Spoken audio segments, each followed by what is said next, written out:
ভারতে পালানোর সময় সাবেক এমপি ফজলে করিম আটক। আখাউড়া সীমান্ত দিয়ে অবৈধভাবে ভারতে যাওয়ার সময় চট্টগ্রাম রাউজানের সাবেক এমপি ফজলে করিম চৌধুরী সহ ৩ জনকে আটক করেছে বিজিবি। আজ বৃহস্পতিবার ১২ সেপ্টেম্বর আখাউড়া সীমান্তের আবদুল্লাপুর নামক স্থান থেকে অবৈধভাবে সীমান্ত অতিক্রম করে যাওয়ার সময় তাদেরকে হাতে নাতে ধরেছে বিজিবি ব্যাটালিয়ন ২৫।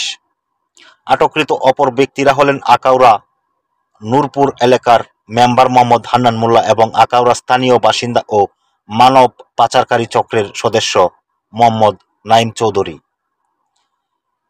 ভারতে পালানোর সময় সকালে আখাউড়া গাজীর বাজার থেকে ফজলে করিম চৌধুরীকে আটক করা হয়েছে। এই ব্যাপারে স্থানীয় পর্যায়ে আইন শৃঙ্খলা বাহিনীর সঙ্গে সমন্বয় করে পরবর্তী পদক্ষেপ নেওয়া হচ্ছে।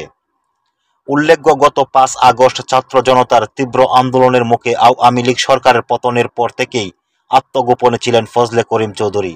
ইতিমধ্যে এই আওয়ামী লীগ নেতার বিরুদ্ধে চট্টগ্রাম ও রাউজানে একাধিক মামলা করা হয়েছে।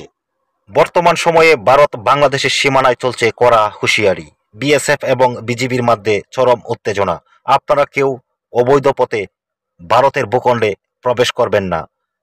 প্রবেশ করলে নিশ্চিত মৃত্যু হতে পারে। আপনারা জানেন যে কয়েকদিনের মধ্যে আসলে বেশ কয়েকজন বাংলাদেশি নাগরিককে গুলি করে হত্যা করা হয়েছে বিএসএফ। তো আপনারা কেউ ভারতের ভূখণ্ডেও আসলে প্রবেশ করবেন না। এখন খুবই উত্তেজনা চলছে। দর্শক, আজকের ভিডিওটি এই পর্যন্তই। ভিডিওটি ভালো লাগলে প্লিজ একটি লাইক দিবেন আর চ্যানেলটিতে নতুন হলে সাবস্ক্রাইব করে পাশে থাকবেন। ধন্যবাদ সকলকেই।